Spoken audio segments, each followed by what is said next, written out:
Scripture today is from the Unification Church, 10/2073.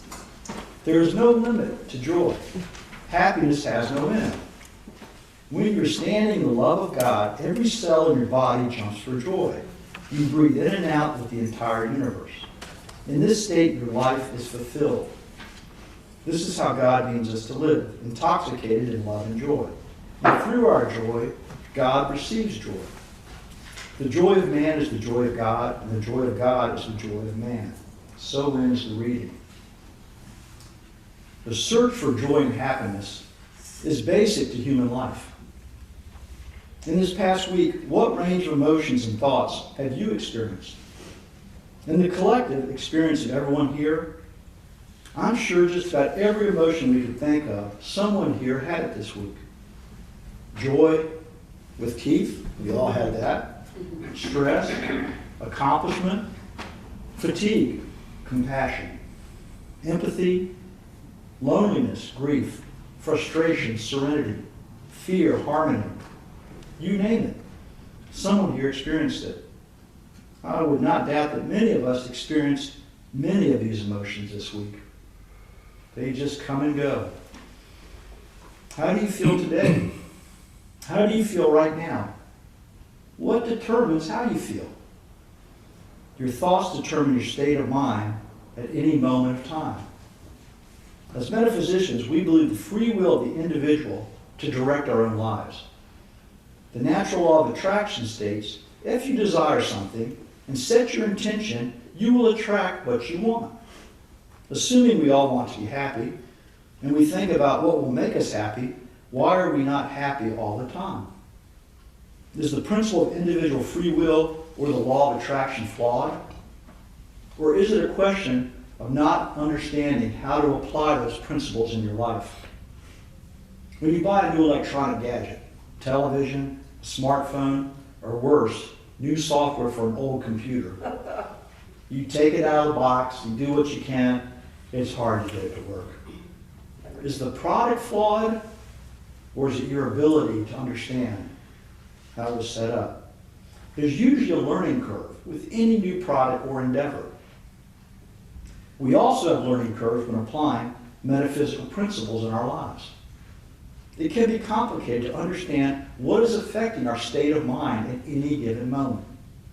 Our thoughts and emotions are affected by many aspects: the past, the future, and what actually happened today. What happened to you this morning, last night? As our lives evolve and change, our methods of dealing with the vast range of emotions has to evolve also. Our responsibilities, our perspective changes, so things we did 5 years ago probably don't work today. Our thoughts might be compared to a tennis ball going back and forth across a tennis court. When there's an orderly pattern, when you hit the ball, you see it coming back, you can get prepared for it physically and mentally. You're ready to do it. It's obvious when it's your turn to hit. In contrast to a tennis game, many times our thoughts can come out of nowhere. We're sitting there and all of a sudden someone says something, or we see something on the news, or we just remember something. It can feel like we're in the middle of the tennis court and a ball can come from anywhere. You don't have eyes in the back of your head, so you're just in the tennis court and you don't know what's going to happen. A reading from The Road Less Traveled by Dr. M. Scott Peck. Life is difficult. The first of the four noble truths which the Buddha taught was life is suffering. This is a great truth, one of the greatest truths. It is a great truth because once we truly see this truth, we transcend it. Once we truly know that life is difficult, once we truly understand and accept it, then life is no longer difficult. Because once it is accepted, the fact that life is difficult no longer matters. End of quote. Now, most people do not fully accept the truth that life is difficult. In all of us, we can complain. Many people feel that they have an unfair amount of stress or trouble in their lives. Their thinking patterns can develop focusing on the difficult parts of their lives. Excessive focusing on the problems in life attracts our attention and energy to those problems and can prevent us from being able to put our energy and effort towards the positive solutions. Over our lifetimes, each of us have developed patterns of thinking. The same way a tennis player might develop a tennis swing, we develop our thought patterns. Our thoughts create neural pathways in our minds. The more we think the same thing, the easier it is for our mind to use that pathway to return to the same thought. Let's look at our thoughts, our state of minds, in 3 overly simplified categories. The first category is when you're focused and engaged in an activity.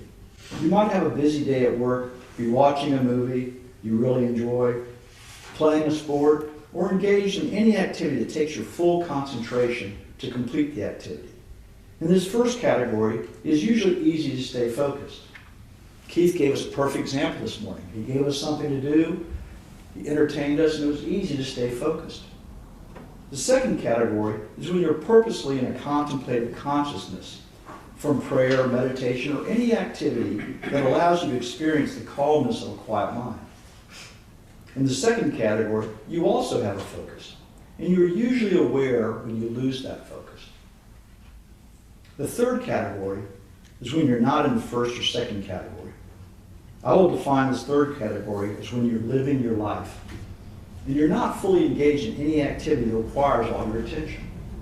Many times in this third category, your thoughts can feel like that tennis ball coming from anywhere on the court. In the first category, you are actively engaged in some activity. A busy day at work, and the time just flies by. Or you may be playing a sport or board game with all your attention on the game, and you lose track of time. You might be cooking a complicated recipe, and it takes everything to keep everything in order, and you're looking, and all of a sudden 5 hours have gone by, and it's very relaxing. In these situations, you usually accomplish your task and don't have time to have wandering thoughts. Being fully engaged in an activity can take our attention away from issues in our personal lives. This could be a reason why some people enjoy spending a lot of time at work. You know, sometimes it's almost an escape just to work hard. You know, some people schedule their days very, very busy, so they don't have time to do anything else but stay on task. In the second category, we are consciously doing something to experience a calm, reflective state of mind. We might pray or meditate.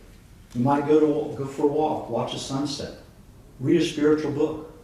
In the second category, we are directing our attention to an activity where we want to experience peace. We might go to church. We might attend a class. In this category, we are experiencing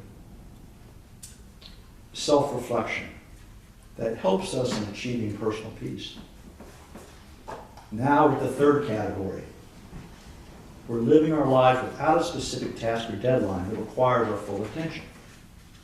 This is the time when our habitual thinking patterns can take over. Without specific direction, our mind will naturally start generating thoughts. Most people's thoughts begin running through events from the past or thoughts about the future. Scientists say that most of our thoughts are the same repeated thoughts every day.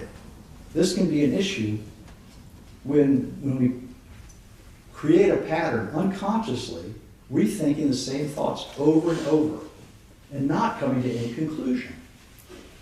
There are reasons we have recurring negative thoughts. Our ego wants to protect us from unpleasant events in our memory. When we experience a physical pain or an emotional pain, our memory, our minds, our ego, associate the types of events that cause those pains as harmful. If a hot stove burns you, you learn to stay away from hot stoves. If a relationship ended badly, your ego might warn you to stay away from relationships. Don't trust people. If you're constantly remembering hurtful experiences with your family, your ego will warn you subconsciously to avoid family relationships. Our higher consciousness understands that all people are not the same. Our higher consciousness knows all relationships are not bad. But our minds, our ego, usually reacts habitually, subconsciously, to situations that are similar to ones we have experienced in the past. The most important point today, we can learn to change our habitual automatic thoughts and the related reactions. When we are able to quiet our minds and observe our thoughts, we can decide which ones are helpful and contribute to our well-being, and which thoughts are not helpful and not productive. A Harvard study confirmed a connection between mind wandering and unhappiness. The study found that if you are awake, your mind is wandering almost half the time. It also found that this wandering is linked to a less happy state.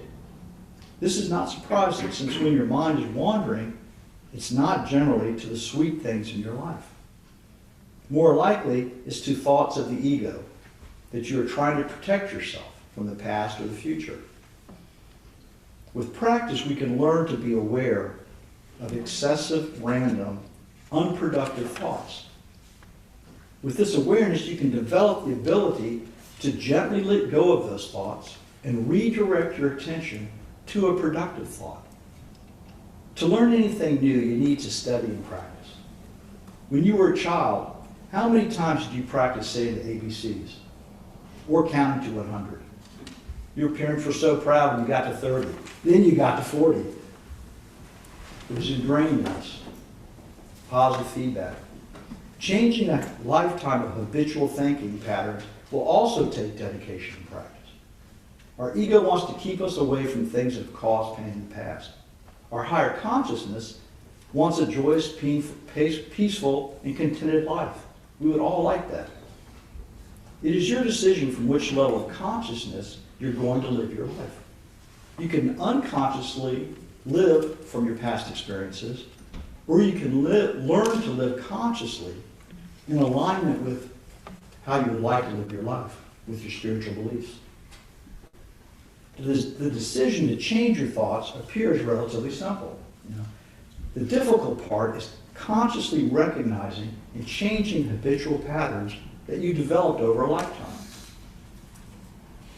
The law of attraction would dictate that if we think happy thoughts, we will create a happy vibration and attract that energy to us. The trap that many fall into, and this is key, is that we try to stop the negative feelings. If you say, I don't want to feel sad anymore, you are thinking about feeling sad, and your energy is directed towards the memory and emotion of being sad. If you say, I'm not going to let that person treat me like that anymore, again, you're remembering what happened and unintentionally directing your energy towards that emotion. This is important. If you try to negate a situation, you give it energy, and you feel the emotion that you don't want to feel. To utilize the law of attraction to improve your life requires you to be thinking in the positive. The way we express our desires has a big effect on how the law of attraction works. Examples of unproductive thinking versus productive thinking. I don't want to feel sad anymore. Versus, I see myself doing the things that make me happy. I see myself getting a tape of what Keith played this morning and play it when I feel sad. I'm going to do things that make me feel good. I don't want to feel sick anymore. Versus, I see myself eating and exercising and feeling good. The more you think that, the more you'll be more cautious when you buy food at the market. The more you'll be cautious when you say, maybe I will go for a walk instead of watching TV. But you start setting the intention of seeing yourself. You see yourself physically active, eating well, and feeling good. You want to feel like it even before it happens. Another one, I don't want a relationship like the last one. Versus, I see myself in a loving, peaceful, and respectful relationship. And you hold on to that. And then when that new relationship is not fulfilling those needs, you gently let go of that. Because you know what your ideals are. You know what your requirements are. And I see myself in a loving, peaceful, respectful relationship. When we hold on to and repeat our positive vision, we recognize more quickly when our thoughts are not in alignment with our vision. And when we can recognize those, we can change them.